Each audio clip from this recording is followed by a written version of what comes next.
నీ దాంట్లో రాంగ్ ఉన్నట్టుంది, అందుకే బైబిల్ తెచ్చుకోమనేది. అయితే పౌలు మేనల్లుడు వారు పొంచి ఉన్నారని విని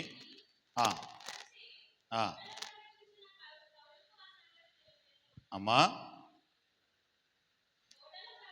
కోటలో ప్రవేశించి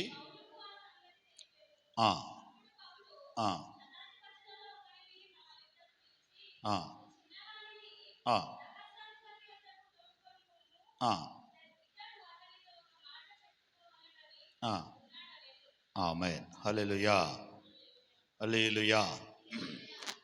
బైబిల్ గ్రంథంలో అపోస్తలుడైన పౌలు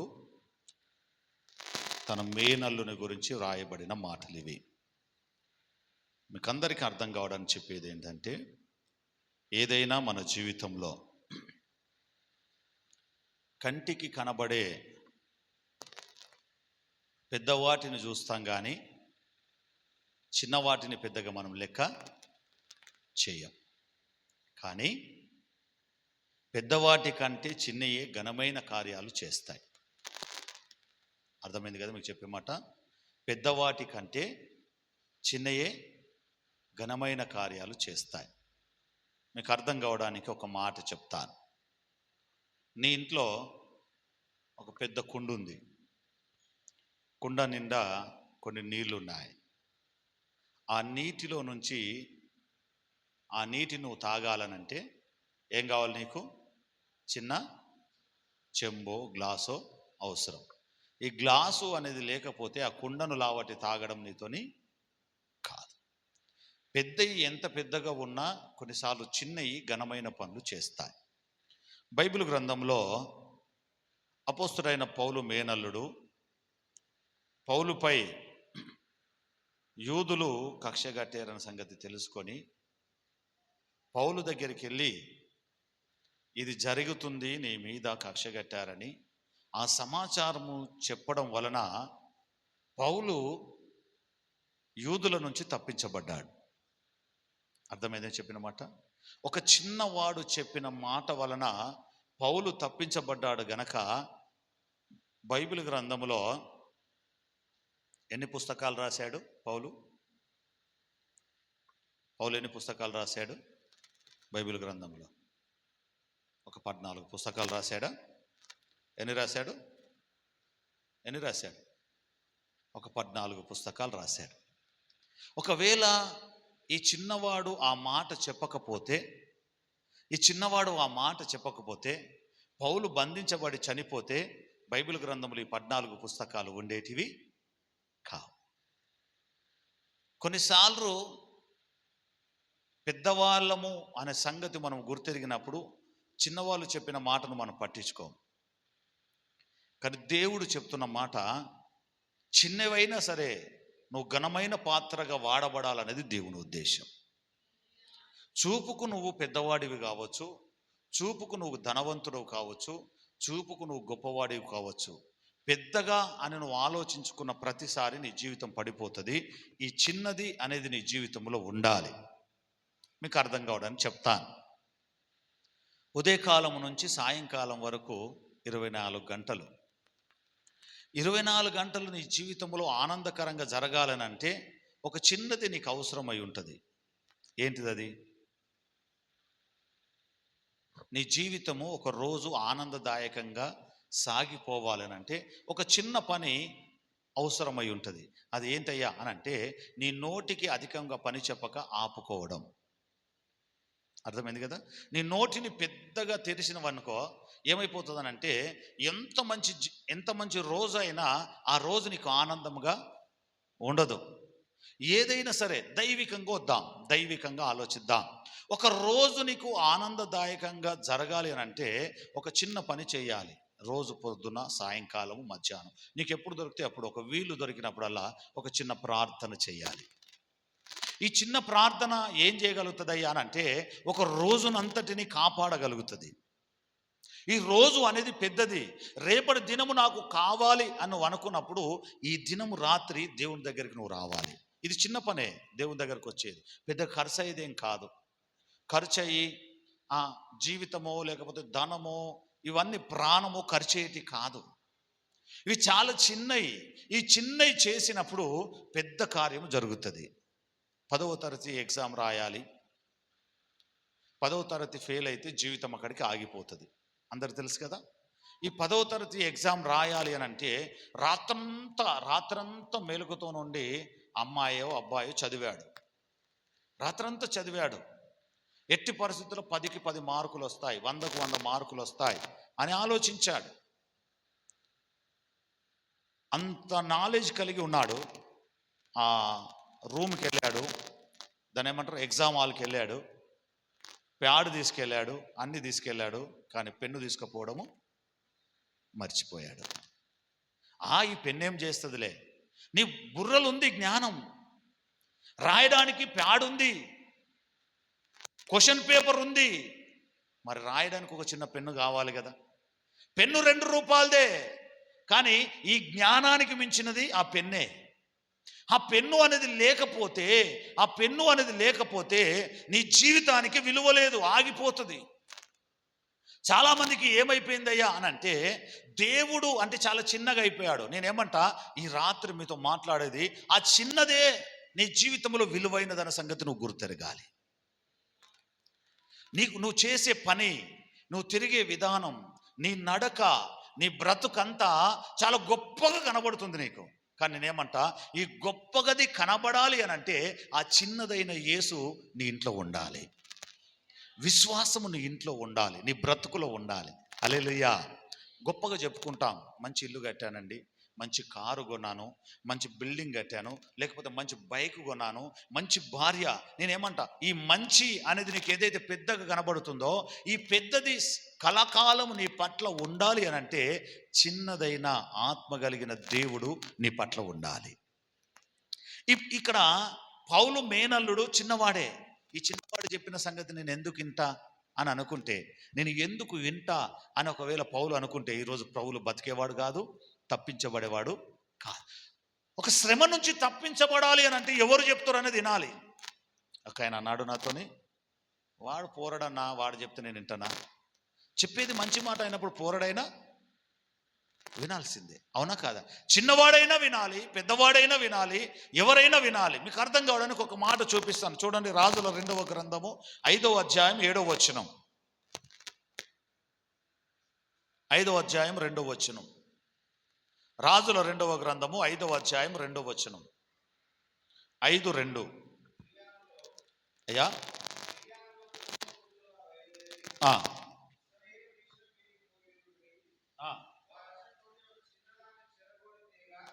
చిన్నదాన్ని చెరగొని దేగా ఎవరికి పరిచారం చేస్తుంది? ఈ నయమాను ఎవరు? సైన్యాధిపతి. ఈ నయమాను ఎవరు? సైన్యమునకు అధిపతి. ఒక సైన్యమునకు అధిపతి. వీళ్ళు ఎక్కడికించి పోయారట? ఇశ్రాయేలు దేశములో మీద నుండి పోయి ఇశ్రాయేలులో ఒక చిన్నదానిని చెరపట్టుకొని పోయారు. ఎవరు చెరపట్టుకొని పోయారు? చెబుదాం గట్టిగా దేవుణ్ణి, చెబుదామా గట్టిగా దేవునికి స్తోత్రం. చెరపట్టుకొని పోవడానికి ఏది అనుకువైనది? హలో, మీకు ఏమైనా అర్థమవుతుందా నా మాట?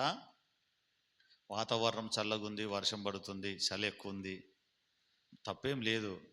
అందుకే 8:30కే స్టార్ట్ చేసినాం, 8:30కే.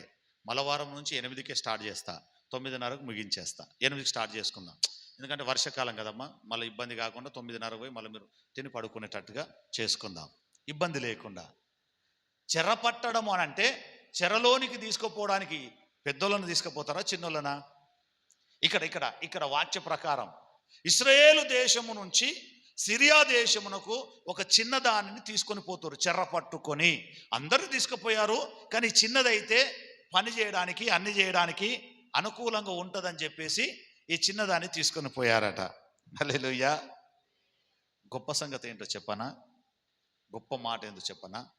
చిన్నది అనే సంగతి మనకు అనుకున్నప్పుడు చిన్నదే, పెద్దది అనుకున్నప్పుడు చాలా పెద్దది.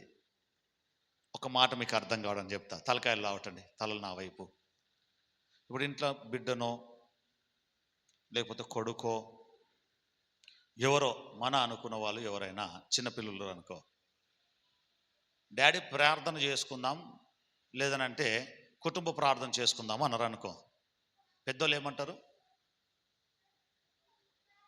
అమ్మా నువ్వు చేసుకోపో ఫస్ట్.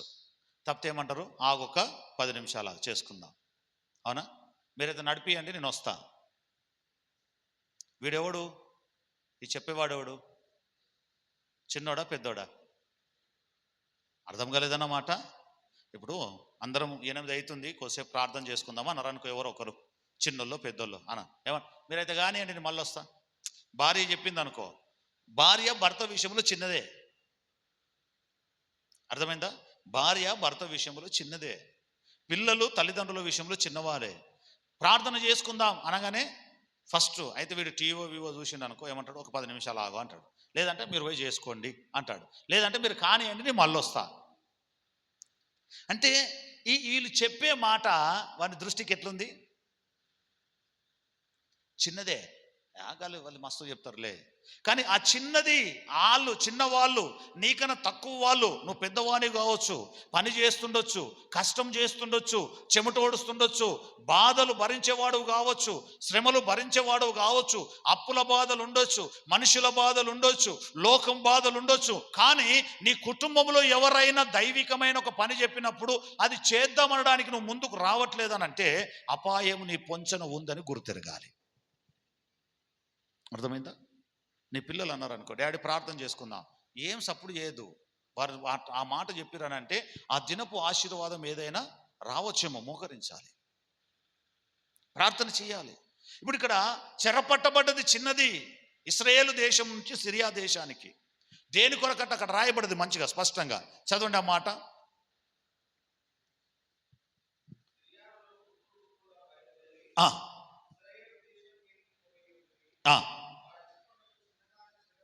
తేగా నయమాను భార్యకు పరిచారము అంటే పని మనిషి. ఒక పని మనిషిగా ఉండడానికి తీసుకొని పోయిన వ్యక్తి, అది చిన్నదే, కానీ నయమాను రోగము తీసేయడానికి ఆ చిన్నది అవసరమైంది. అర్థమైందా? చిన్నదే, చిన్నదే. చిన్నదాని మాట నేను ఎందుకు వినాలనంటే నీ రోగం పెద్దగా అవుతుంది, మరి ఆ కుష్ఠరోగం పోదో. నయమాను ఈ చిన్నదాని మాట విన్నాడు. విన్నాడా? విన్నాడా? విన్నాడా? విన్నాడా? అవా విన్నారా? విన్నాడా లేదా? వినలే. విన్నాడు అంటే విన్నాడు అనొద్దు, అట్లా వాక్యం విరుద్ధమవుతుంది. వినలే. ఎవరు విన్నారు? నయమాను భార్య వచ్చి చెప్తుంది. ఒకవేళ వేరే వేరే పనులు చేయమంటే చేయలేమా? ఒక్క మాట విను, బతిలాడుతుంది. రెస్పెక్ట్గా చెప్పింది, విన్నది. ఆడ కింది మాట చూడండి, ఆ మాట చూడండి. ఒక మాట, యజమానురాలుతో అనేను అనే మాట ఉంటుంది. 4వ వచనం 3వ వచనం అనుకుంటా.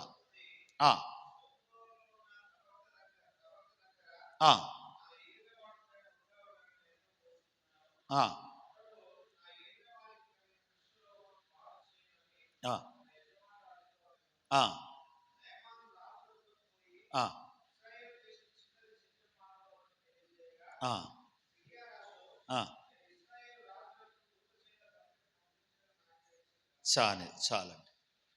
ఈమె భార్య చెప్పింది, యజమానురాలు కదా, పరిచర్య కొరకు వచ్చింది కదా, ఆమెకు చెప్పింది. ఈమె పోయి భర్తకు చెప్పింది. భర్త ఏమంటాడు? మనమాడికి పోయేదేముంది, బాగు చేసినా పిలిపిస్తా. మీకు అర్థం కావడానికి అంటే నేను చెప్పే మాట ఏంటంటే, చిన్నది కదా, పని మనిషి కదా, దాని మాట విని మనం ఆందాక పోవడం ఎందుకు, ఆయనని ఇక్కడికి పిలిపిస్తా. ఒక కార్యము జరగడానికి కొరకు ఎవరు చెప్పినా మనం వినాలి. చిన్నవాడా పెద్దవాడా, మంచివాడా చెడ్డవాడా కాదు. నేను అది దాని వ్యక్తిగతముగా నువ్వు ఆలోచించకుండా దైవికమైనది ఏదైనా చేయడానికి పూనుకున్నప్పుడు నువ్వు దానికి ఓకే అనాల్సిందే. చిన్నదే కదా అనుకున్నప్పుడు అది పెద్దదిగా మారిపోతుంది. అన్ని చిన్నయే, చెరపట్టబడినదే, బానిసగా వచ్చిందే, కానీ ఆ మాట వింటే రోగం పోతుంది, ఆ మాట వింటే విడుదల కలుగుతుంది, ఆ మాట వింటే క్షమాపణ వచ్చేస్తుంది, ఆ మాట వింటే శుద్ధీకరణ వచ్చేస్తుంది. పౌలు మేలనుని మాట విన్నప్పుడు బయటపడినట్టుగా, చిన్నదాని మాట విన్నప్పుడు సిరియా రాజు బయటపడ్డట్టుగా మనము కూడా బయటపడాలంటే చిన్నదా పెద్దదా దైవికమైన ఒక మాట చెప్పినప్పుడు తల వంచడానికి ఇష్టపడాలి. నువ్వు జ్ఞానవంతుడి కావచ్చు, తెలివివంతుడి కావచ్చు, పరిశుద్ధుడు కావచ్చు, ఇంక ఏదైనా కావచ్చు, కానీ దైవికమైనది ఏదైనా చెయ్యాలి అన్నప్పుడు తల వంచడానికి నువ్వు ఎవడైతే ఇష్టపడతారో వర్ధిల్లుతారు, అభివృద్ధి చెందుతారు. అది జరగాలి.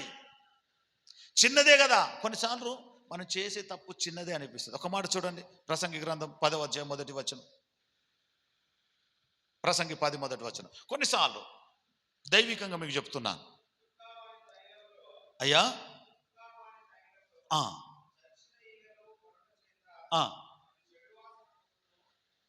ఈగ చిన్నదా పెద్దదా? అక్కడ ఏమనుంది?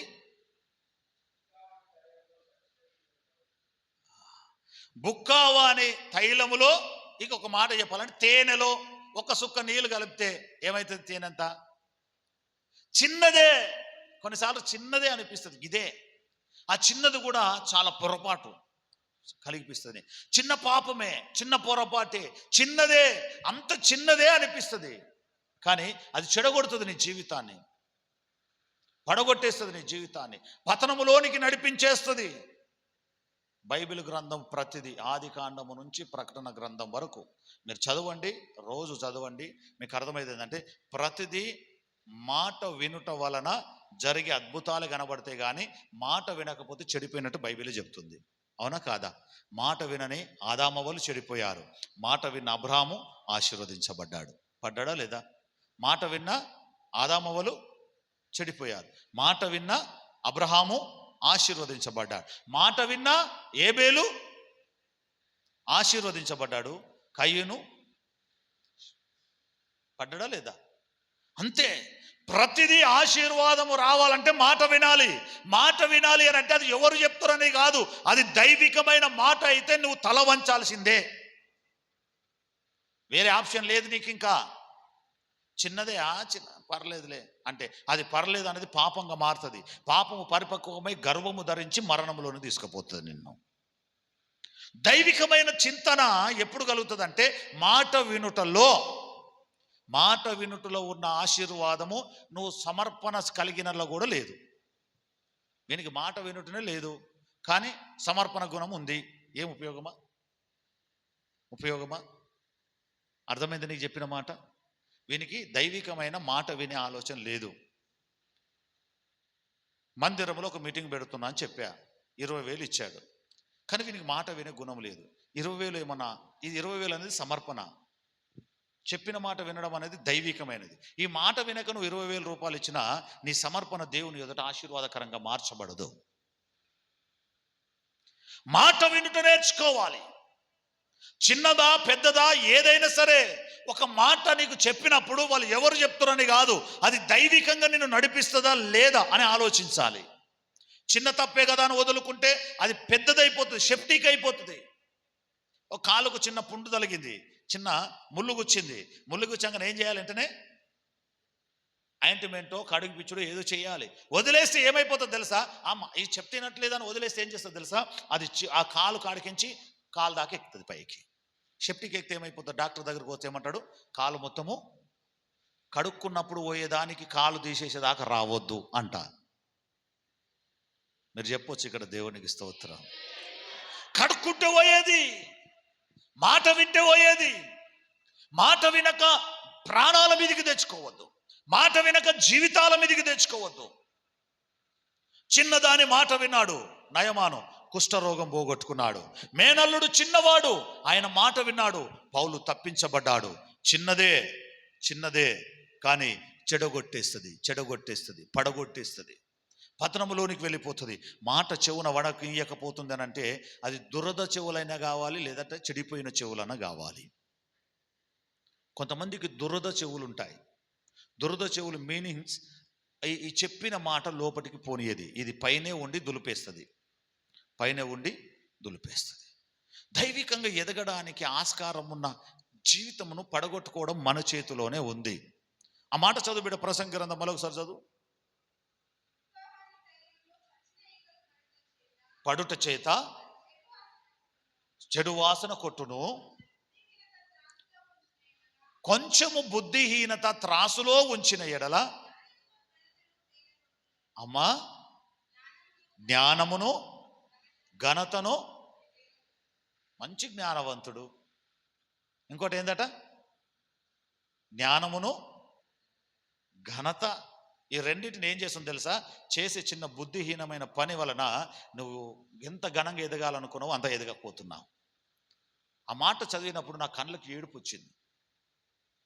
కేవలము దేవుని మాట వినక, వాక్యపు మాట వినక, ఇంటివారి మాట వినక, దైవికమైన బతుకులో ఉండక, చిన్న చిన్న అవివేకమైన పని చేసి ఒక దిక్కు అవివేకమైన దానిని త్రాసులో వేస్తే, ఇక్కడ జ్ఞానము, మంచి జ్ఞానవంతుడండి, మంచి తెలియపరుడండి, ఇది ఉంది, ఎదగవలసిన వాడండి, అభివృద్ధి చెందవలసిన వాడు, ఈ అవివేకమైన పనుల మధ్యలో ఇవి రెండు తేలిపోతున్నాయి, లేవట్లా. అక్కడ అంటాడు జ్ఞానము, రెండోది ఘనత. ఘనత వహించిన ఫియోతెలపియా, ఎందులకు నువ్వు చెడిపోతివి? ఎట్లా చెడిపోతివి? కేవలం ఒకటే, మాట వినకపోవడం వలన. ఆ మాట వినకపోవడం వలన నువ్వు ఘనపరచబడవలసిన వాడు పడిపోతున్నావు, జ్ఞానం కలిగిన వాడు జ్ఞానహీనుడిగా మారిపోతున్నావు. హల్లెలూయా చెబుదామా బిడ్డలారా? హల్లెలూయా. ఎదగాల్సిన సమయంలో ఎదగకపోతే మీకు అర్థం కావడానికి చెప్తాను. ప్రశాంత్ చిన్న బిడ్డ ఉంది కదా, చిన్న ఆమె. ఇప్పుడు ఎదిగే బిడ్డనా, అంతే ఉండాల్సిన బిడ్డనా? ఈ ఎదగాల్సిన బిడ్డకి ఏం కావాలి? తల్లి పాలు కావాలి. అవునా? కావాలనా వద్దా? తల్లి పాలు కావాలి. దాని మీదకి ఏం కావాలి? అన్నం కావాలి. తినాల్సినవన్నీ తినబెట్టి అర్ధగంటకో 2 గంటలకో 3 గంటలకో తినాల్సినవన్నీ తినబెడితే ఏమవుతుంది? ఏమవుతుందమ్మా? మంచిగా అవుతుంది, బలంగా అవుతుంది, దిట్టంగా అవుతుంది, ఎదుగుతుంది, అభివృద్ధి చెందుతుంది. అవునా? నా బిడ్డను చిన్నప్పటి నుంచి నేను డైట్ మెయింటైన్ చేపిస్తా అనవనుకో, ఇప్పుడు నేను అన్నదనుకో, నా బిడ్డ వాళ్ళే అమ్మో రోడ్డు మీద పోయేటోళ్ళు ఒక్కొక్కరు మామూలు దొడ్డుగా లేరు అయ్యా ప్రకాష్, మామూలుగా దొడ్డుగా లేరు, నా బిడ్డను నేను ఇప్పటి నుంచి డైట్ మెయింటైన్ చేపిస్తాను ఉపవాసం ఉంచినవు అనుకో, బొక్కలు ఏమైతాయి? ఎదుగుతాయా? మనిషి ఎదుగుతుందా? మనిషి ఎదగలేదు అనుకో, నీ డైట్ ముచ్చట మంచిగా ఉంటుంది, కానీ మనిషి ఎదగకపోతే ఏమంటారు? పోరేంద్ర గిట్లుంది అంటారా? అనరా? మంచిగా ఉంది అంటారా? 15 ఏళ్ళు అయినా కూడా వాళ్ళ పెద్ద డాడీ కాళ్ళ కింద కూర్చుంది అనుకో, మంచి అబ్బా ప్రశాంత్ బిడ్డ, వెంకటి తమ్ముని బిడ్డ మామూలుగా ఉంది, ఇంకా 15 ఏళ్ళైనా తొడల మీదనే కూర్చుంటుంది అన్నది అనుకో, ఎట్లుంటుందా ముచ్చట? ఎక్కిరించినట్టు ఉంటుందా? ఉంటుందా లేదా? ఎదగాలి. పిల్లలు ఎదగవలసిన సమయంలో ఎదగాలనంటే వాళ్ళకి పెట్టాల్సింది పెట్టాలి.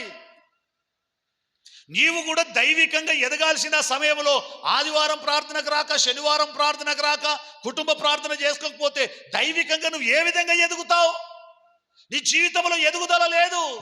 ఎదుగుదల లేనప్పుడు వాక్యములో నువ్వు ఎదుగుదల లేనప్పుడు మాట వినడం నీకు రాదు. వేరే ముచ్చట ఏది చెప్పినా నేను వినా. నీకు మాట వింటలేడు అని అంటే వీడు వాక్యానుసారంగా ఎదగలే. సేవకుని మాట వింటలేడు, తల్లి మాట వింటలేడు, తండ్రి మాట, పిల్లలు ఉంటారు, ఎవ్వరి మాట వింటలేడు, అయ్యా వాడు ప్రార్థనలో కూర్చుంటలేడు అని అంటే వాని లోపల దైవికమైన వాక్యం ఎదగలే. వాక్యములో లేడు వాడు. అతడు వాక్యములో ఉంటే, వాక్యమతంలో ఉంటే మాట వినటానికి చెవియొగ్గుతాడు. హల్లెలూయా చెప్దామా గట్టిగా? దేవునికి స్తోత్రం. 2 చేతులు ఎత్తి చెప్పుదాం. ఒక 5 నిమిషాల్లో ముగిస్తా. అబ్రహాము కుమారుని పేరు ఏం పేరు? అబ్రహాము కుమారుని పేరు తెలుసు కదా మీ అందరికీ. దేవుడు అబ్రహాముతో మాట్లాడాడు. ఏమని మాట్లాడాడు? నీకు ఏకైక కుమారుని నాకు బలిగా అన్నాడా? అనగానే అబ్రహాం ఏం చేశాడు? ఇస్సాకును తీసుకున్నాడు. చెప్పాలి, కట్టెలు తీసుకున్నాడు, సమకూర్చుకున్నాడు, అని బలిపీఠం మీద పెట్టేటి అని సమకూర్చుకున్నాడు, పోయాడు. కొడుకు అన్నాడా, డాడీ ఎక్కడికి వెళ్తున్నామని అన్నాడా? ఎక్కడికి వెళ్తున్నాం ఏం కథ అన్నాడా? రా అన్నాడు. వెళ్ళిపోయాడు. పోతున్నప్పుడు చెప్తున్నాడు, నానా దేవునికి బలి అర్పించడానికి దేవుడు రమ్మన్నాడు, వెళ్ళిపోతున్నాం అన్నాడు. ప్రయాణం సాగుతుంది. పోయిన తర్వాత వేరే మాట, అన్నీ బాగానే ఉన్నాయి, మరి బలి ఎక్కడ అడగాలి? అన్నీ మంచిగా ఉన్నాయి, కత్తి ఉంది, కట్టెలు ఉన్నాయి, అన్నీ ఉన్నాయి. మరి గొర్రెలేవి మేకలేవి బలి అంటున్నావు, ఏం చేద్దాం అనుకుంటున్నావు అనాలా వద్దా? పోయిండు. ప్రయాణం అవుతూ పోతూ పోతూ అక్కడ అంటున్నాడు, డాడీ మరి అన్నీ ఉన్నాయి డాడీ, మరి గొర్రె డాడీ అంటే, దేవుడు చూసుకుంటాడు బిడ్డ. అయితే ఓకే, ఏం పిచ్చా నీకేమైనా, అదే పెరిగిన తాటి చెట్టులే, ఏడో చూసుకుంటాడు దేవుడు. పోయేదే కొండలకాయ, పోయేదే గుట్టలకాయ, కుదర ఆగు అని తెలియలేని పనులు చేయకు అన్నాడా? మన లెక్క అన్నాడా? ఒకడు అన్నాడట, బుద్ధి కలిగినాడు, కన్నవుతి నువ్వు మస్తు చేసినవుతి, గుడిసెలో వేయించినావు అన్నాడట. ఎలా వేయించినావు అన్నాడట? గుడిసెలో వేయించి చెప్తున్నావు ముచ్చట్లని, సాల్తీ ఊకో మాట్లాడక. హల్లెలూయా. ఆమె వచ్చి నాతో చెప్తుంది, అయ్యా ఒకప్పుడు కొట్టినా పడ్డాడు, వానికి ఏంటో అర్థం కాలే, కానీ ప్రపంచం పరిచయం అయ్యే వరకు నేను ఏది మాట్లాడినా, నేను ఏం మాట్లాడినా వానికి ఆయాసం, బాధ, కోపం మామూలుగా వస్తలేదు, ఇక ఇట్లా పండ్లు కొరుకుతుండు అన్నాడు. నేనన్నా నేను కొంచెం వేరు కదా, నేను అందరు అటువంటి వ్యక్తిని కాదు కదా. నేను అన్నా, వాడు ఎప్పుడైతే వాడు నాలుగు ఎట్లా అంటాడో, గట్టిగా పండ్లు కొరికి నాలుగు ఎట్లా అంటాడో, నాలుకను రెండుగా చేసేయి. ఏం చేసి నాలుకను రెండుగా చేయి. చేతులు అవటిని అనుకో, చేతుల కాట్లు పెట్టు. ఏం పెట్టు? అంతే కదా. నీ కనుడేంచినప్పుడు, నీ మీదికి చేతి వచ్చినప్పుడు, నీ మీదికి నోరు లేచిన తర్వాత, వాని కని నీ మీదకి నోరు లేచుకోవడానిక? వాని కన్నది నీ మీద జులుం చూపించుకోవడానిక? నువ్వు చెప్పిన మాటనే వినలేదు నీ కొడుకు అంటే, నీ పిల్లలు నీ మాట వినలేదంటే, నీ కోడలు, నీ అల్లుడు, నీ బిడ్డ నీ మాట వినట్లేదు అని అంటే, అయితే దైవికమైన లోపమన్న కావాలి, లేదా నీ పెంపకంలో లోపమన్న కావాలి. తప్ప నేను మాట్లాడేది రెండే. అయితే నీ పెంపకంలో లోపం ఉండాలి. నీ పిల్లలు నీ మాట వింటలేరంటే నీ పెంపకంలో ఎక్కడ లోపం ఉంది, లేదా దైవికమైన వాక్యము వాని లోపల రాలేదు, వాని చెవులు దురద చెవులు అయిపోయినాయి, సాతాను వాని బంధించేశాడు. వాడు ఎదగట్లేదు, వాని ఘనత రావాలి, వాడు జ్ఞానం కలిగిన వాడై ఉండాలి, వాడు అభివృద్ధి చెందాలని దేవుడు అనుకుంటున్నాడు. ఎందుకు వినాలి వీరి మాట ఎందుకు వినాలనుకుంటున్నాడు? పడిపోతున్నాడు. దేవుడు చెప్పే మాటకు లోబడు వారు వరదలుతారు. అపోస్తల కార్యం 15వ అధ్యాయం తీయండి ఒక మాట. అపోస్తల కార్యం 12వ అధ్యాయం 5వ వచనం, ముగింపులోనికి వచ్చేసిన లాస్ట్ మాట 12:5.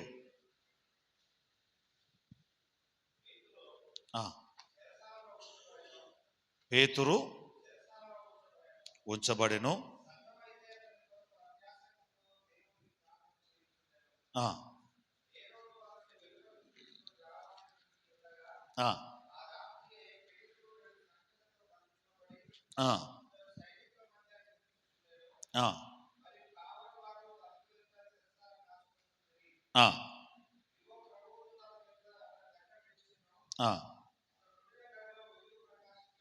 ఉండెను.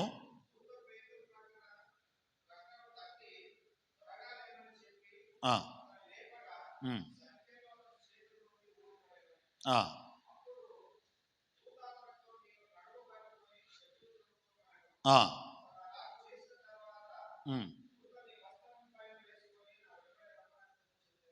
15వ వచనం కూడా చదవండి ఒకసారి. 13వ వచనం. అతడు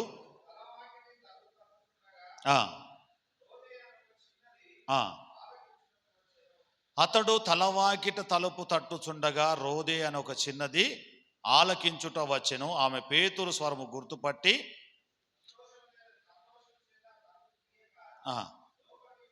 12వ వచనం కూడా చదువు. 12వ వచనం. ఇట్లు ఆలోచించుకొని అతడు మారు పేరు గల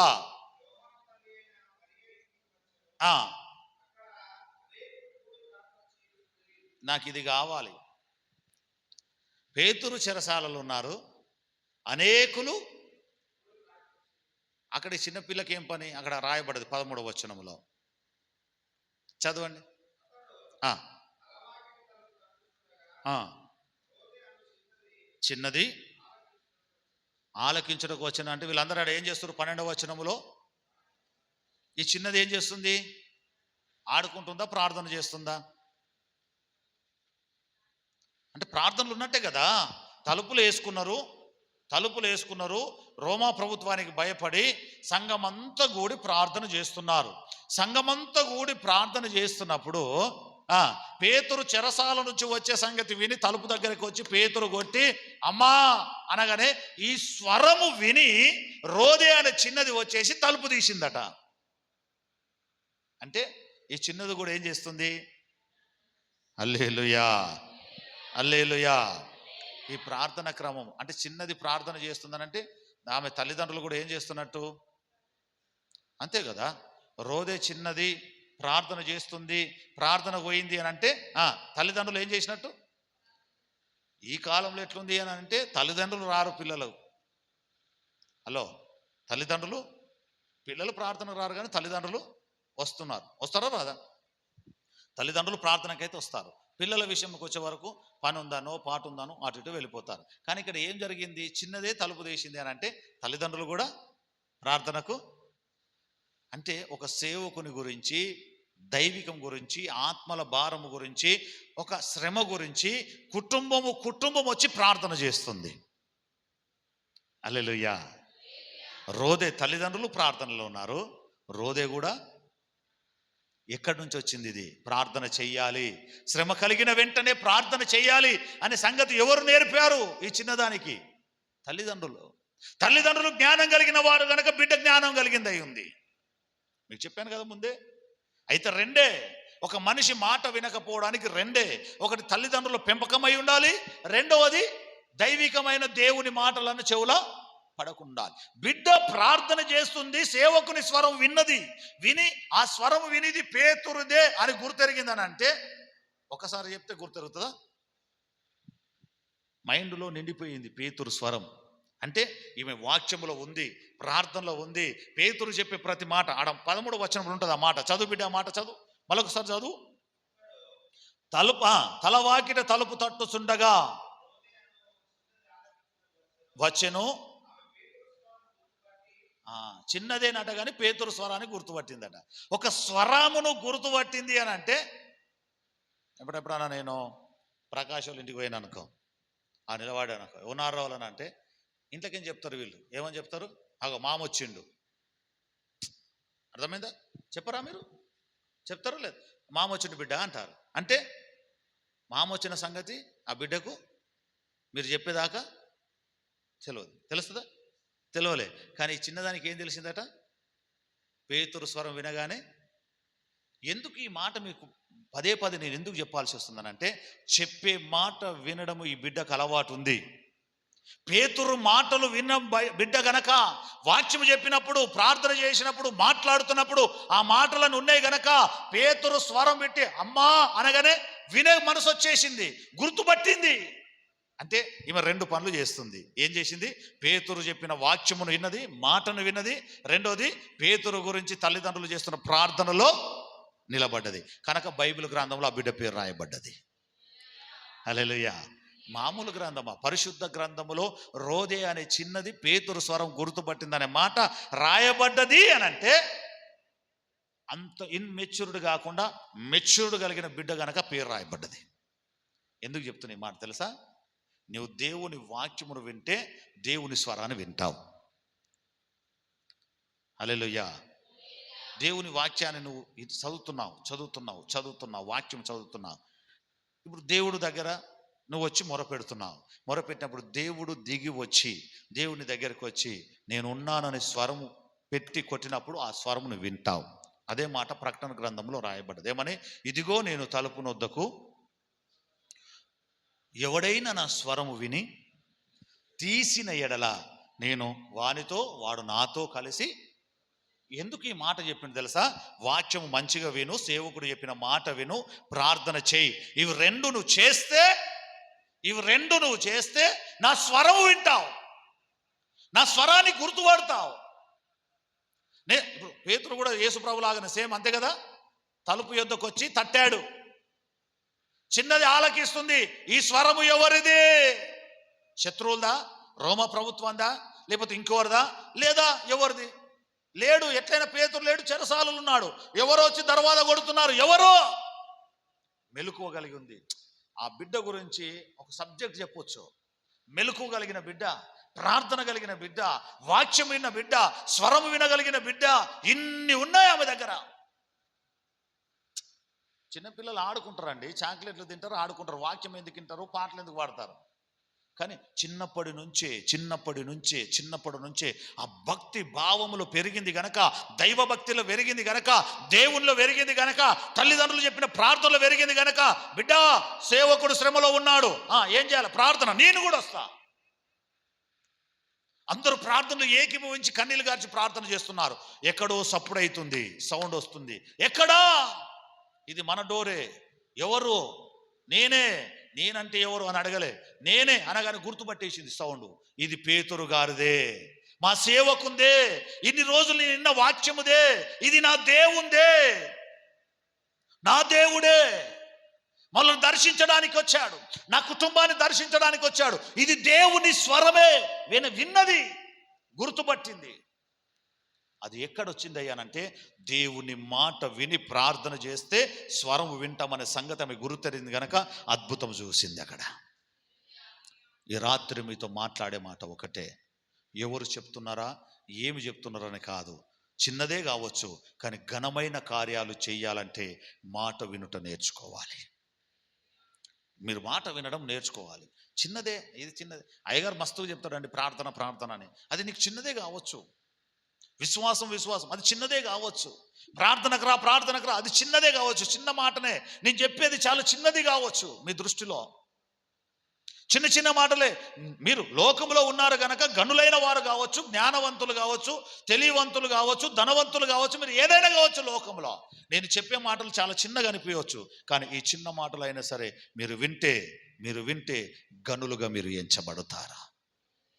ఈ మాట వినడం ఎక్కడ తీసుకుపోతుంది అంటే, స్వరము విని దేవుని దగ్గరికి తీసుకొని పోతుంది. హల్లెలూయా. పడిపోయిన వాడు లేపడం కష్టం కాదు, కానీ చనిపోయిన వాడిని లేపడం కష్టం. రాసి పెట్టుకునేది మీ జీవితంలో. పడిపోయిన వాణిని లేపడం సులువే, కానీ చనిపోయిన వాడిని లేపడం. ఆత్మానుసారంగా ఆత్మలో నువ్వు పడిపోయావు అనుకో, వాక్యం ద్వారా నేను లేపొచ్చు, కానీ ఆత్మలోనే చచ్చిపోయిన వాడిని లేపలేం కదా. లేపుతామా? పడిపోయిన వాడిని చేతిచ్చి లేపొచ్చా లేదా? పోతూ అడ్డం పడిపోయాడు. పడిపోయిన వాడిని ఏం చేస్తాం? చేతిచ్చి గట్టెట్లయిందయ్యా లేవు అంటాం. బండి మీదకి పడ్డాడు, పడిపోయాడు, గట్లెట్లయిందయ్యా లేపుతాం. చనిపోయిన వాడిని అవుతుందా? సాధ్యం కాదు. దైవికంగా చనిపోతే సాధ్యం కాదు. అందుకే మీరు పడిపోయినా లేవడానికి కొరకే ఈ వాక్యం ఉంది. మీరు పడిపోయినా లేవడానికి కొరకే మీకు ప్రార్థన ఉంది. ఇంకా గొప్పగా చెప్పాలంటే, నువ్వు ఒకవేళ పడిపోయినా నేను లేపడానికి దేవుని మందిరం ఉంది, సేవకుడు ఉన్నాడు. మాట వినుట నేర్చుకో. చెప్పే మాట విను. ఇది నువ్వు పడిపోయిన నీ జీవితాన్ని లేపుతుంది, పడిపోయిన ప్రాకారాన్ని లేపుతుంది, పడిపోయిన ఆశీర్వాదాలను లేపుతుంది, పడిపోయిన బ్రతుకును లేపుతుంది, కోల్పోయిన దాన్ని తిరిగి పొందింపజేస్తుంది. మాట వినుట నేర్చుకో. చనిపోవద్దు. చచ్చిపోతే నేనేం చేయలేను. పడిపోయిన వారిని లేపేదే, కుంటి వారిని బాగు చేసేదే, గుడ్డి వారిని బాగు చేసేదే, పడిపోయిన వారిని లేపేదే, అంటుగట్టేదే నా దేవుని వాక్యం. వినుట వలన ఏం కలుగుతుందట? వినుట వలన విశ్వాసం కలుగుతుంది. అది దేని గురించట? క్రీస్తుని గురించిన మాట. అది తింటే కాదు. వినుట వలన విశ్వాసము, అది దేవుని గురించిన మాట అయి ఉండాలి. ఆ మాటను విన్నప్పుడు అద్భుతం జరుగుతుంది. ఆయన స్వరము వింటావు. పేతురు స్వరము రోదే విన్నట్టుగా దేవుని స్వరమును వినాలి అని అంటే ప్రార్థనలో ఏకీభవించి కూర్చోవాలి. ఇంకా వేరే ఆప్షన్ లేదు. చిన్నదా పెద్దదా కాదు, చిన్నలు పెద్దలు అందరూ సమయం వచ్చిందా, 8:30 అయిందా, మోకరించాలి, ప్రార్థన చేయాలి. కోట్ల రూపాయల బాని కానీ 10 కోట్ల బిజినెస్ కానీ వాళ్ళు చెప్తే నేను ఎందుకింటా అని మోటుకు పోయినావా మురిగిపోతావు. మోటేశాలే యుద్ధ. ఇది ఎంత పొడవు అని అంటే కూస్తుందా ఊకుంటుందా?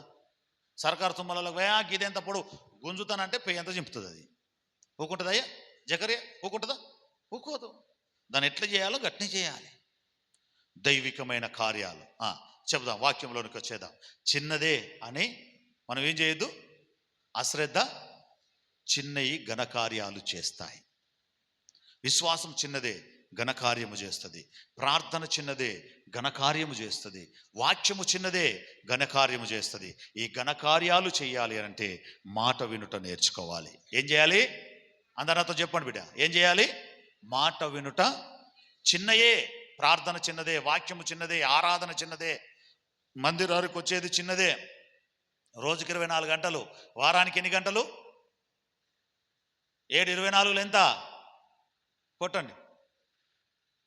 రోజుకి 24 గంటలు అంతేనా? రోజుకి ఎన్ని గంటలు?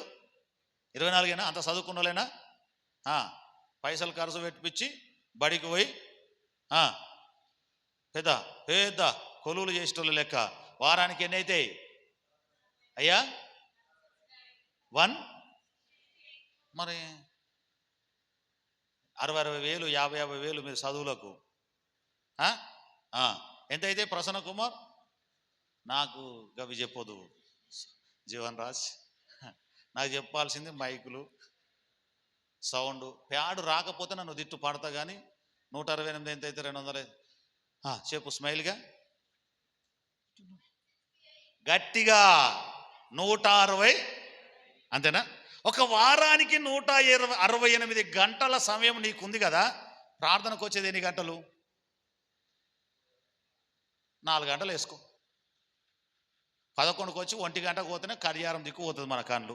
1:30 2కి వేసుకో. 11 నుంచి 12, 12 నుంచి 1, 2కి వేసుకుని 3 గంటలు. శనివారం 1 గంటన్నర, 4:30. వారం మొత్తంలో 168 గంటలలో ఎన్ని గంటలు? ఈ 4:30 గంటలు చాలా చిన్నదే. కానీ ఇది లేకపోతే ఈ వారంలో నువ్వు చేసిన అంతా నీ మీద నిలబడిపోతాయి. అర్థమైందని చెప్పేది? చాలా చిన్నదే. 3 గంటలు ఆదివారం ప్రార్థన, 3 గంటలు. వీనికి 168 గంటల వారం టైం ఇచ్చిన ఈ 3 గంటలు దేవుళ్ళు ఉండడానికి టైం లేదు. దరిద్రం ఏంటంటే చెప్పిగా వీరికి దురదశవులు అనాలనా, వీడు పడిపోయినోడు అనాలనా, నిలబడినోడు అనాలనా, ఆదివారం కూడా పనే. ఆదివారం పని గురించి మాట్లాడతలే నేను. పొద్దుగల చేసుకో, 11 గంటల దాకా చేసుకో. 2 తర్వాత పోయి రాత్రి 11 గంటల దాకా చేసుకో. 24 గంటలు, 12 గంటలు వండనీకి. అలా 168లో సగం పండనీకి తీసి, 168లో సగం పండనీకి తీసి ఒక 80-85 గంటలు పండనీకి తీసేసిన 80-85 గంటలలో ఒక 4 గంటలు ప్రార్థనకు రాదా నీకు? చిన్నదే అనే ఆలోచన చేయొద్దు, పడిపోతావు. నువ్వు ఎక్కడున్నాం తెలుసా? ఇప్పుడు మనం అందరము ఎక్కడున్నాం తెలుసా? బైబిల్ ప్రకారం ఎక్కడున్నాం తెలుసా? కొండ చివరి భాగములు ఉన్నామట. నేను మన లేఖనం చదువుతున్నప్పుడు పివైపి యూత్ మీటింగ్లకు అక్కడిక్కడ దేవుని వాక్యం చెప్పడానికి పోతున్నాయి కాబట్టి కొన్ని వాక్యాలను చదువుకున్నప్పుడు బైబిల్ నాతో మాట్లాడుతూ ఏం చెప్పిందనంటే, ఇప్పుడున్న సంఘము ఏ స్థాయిలో ఉందనంటే కొండ చివరి భాగములు ఉందట. నడవాలనంటే కొండ దిగాలి, కిందికి నడవాలంటే కొండ దిగాలి. ఒకవేళ నడవద్దని అడుంటే ప్రయాణము సాగది. అటు ముందుకు పోదామనంటే లోయలు పడిపోతాం. ఇప్పుడు ప్రయాణం కష్టమైన రాగాలి అని అంటే ఇటు వెనకకు దిగొచ్చి వెళ్ళిపోవాలి. ఇంత కిందికేం నడుస్తా, ఏడికెంచి నేను దుక్కుతానంటే కొండ మీదకి దుక్కితే ఏమవుతుంది? ఐషు ఏమవుతుంది బిడ్డ? కొండ మీదకి దిగితే బొక్కలన్నీ సూర అయిపోయి దేనికి పనికి రాకుండా అవుతాం. కష్టమైనా సరే దిగడానికి ప్రయత్నం చేయాలి. ప్రార్థనకు రావడానికి కష్టమే కావచ్చు, ప్రార్థన చేయడానికి కష్టమే కావచ్చు, మందిరానికి రావడానికి కష్టమే కావచ్చు, వాక్యమే ప్రయత్నం చేయి. ఈ ప్రయత్నమే లేకపోతే ఎట్లా? దేవుని ఎదుట నమ్మకమైన సాక్షిగా ఘనముగా ప్రసంగి గ్రంథంలో చెప్పాడు కదా, త్రాసులో బుద్ధిహీనత, బలహీనత, వెర్రితనము ఒక దిక్కుంది. ఈ వెర్రితనము, బుద్ధిహీనత వలన ఏం పోతుందట? ఘనత, జ్ఞానము తేలిపోతున్నాయి, కనబడకుండా పోతున్నాయి. త్రాసులు వేసి కొలిస్తే నీ దేవుడు చేసిన ఘనకార్యాలు, దేవుడు చేసిన నీ కుటుంబానికి చేసిన ఘనకార్యాలు, నీకున్న జ్ఞానము ఈ తెలివి తక్కువ పని వలన ఏమైపోతుంది తెలుసా? తేలిపోతుంది. మంచి బిల్డింగు, మంచి కారు, ఇవన్నీ దేవుడిచ్చినాయే. మంచి భార్య, మంచి పిల్లలు అన్ని దేవుడిచ్చినాయే. మంచి జ్ఞానవంతుడు, మాటకారి, మాట మాట్లాడితే స్త్రీలు కానీ పురుషులు కానీ మాట మాట్లాడితే అమ్మో మాటకు ఎదురు చెప్పలేనంత కెపాసిటీ కలిగిన వారు. కానీ ఈ ఆదివారం ప్రార్థన, ఇలా ఆదివారం ఏమో ప్రార్థన పంచి రోడ్డు మీద ఉన్నవేమో అన్నవనుకో, నీ బుద్ధిహీనత వలన ఏమైపోయింది? నీ జ్ఞానము, దేవుడిచ్చిన ఘనకార్యాలన్నీ తేలిపోతున్నాయి. అవమానం జరుగుతుంది అక్కడ దేవునికి. నేను అదే అంటున్నా, నీ బుద్ధిహీనమైన కొన్ని కార్యాల వలన ఘనమైన కార్యాలు దేవుడు నీకు ఎన్ని చేసినా ఆడ తేలిపోయే పరిస్థితి నువ్వు రావద్దు అని అంటే, మాట విని మోకరించి ప్రార్థన చేయడం నేర్చుకో. వింటావా? మంచిగా అవుతుంది. వినలేదా? సెప్టిక్ అవుతుంది. రెండే మాటలు. పడిపోయిన వాణిని లేపొచ్చు, చనిపోయిన వాణిని లేపడం కష్టం. పడిపోయి ఉన్నావేమో, ఒకవేళ వాక్యములో ప్రార్థనలో పడిపోయిన ప్రార్థన చేయి, లేస్తావు. బైబిల్ చెప్తుంది, నీతిమంతుడు 7 మారులు పడిపోయినా తిరిగి లేస్తాడు, కానీ చనిపోయిన వాడు తిరిగి లేవడు. ఆత్మానుసారంగా చనిపోతే ఏం చేయలేం, కానీ పడిపోతే తిరిగి లేవడానికి దేవుడు నీకు మళ్ళీ ఒక అవకాశం ఇచ్చాడు. ప్రార్థన చేసుకుందాం. చిన్నయ్యని వదిలిపెట్టకుండా ప్రభు సన్నిధిలో కట్టుకుందాం, దేవునితో గడుపుదాం. దేవుడి మాటలు దీవించును గాక. ప్రార్థన చేసుకుందాం, కళ్ళు మూసుకుందాం. దయగలిగిన రాజా,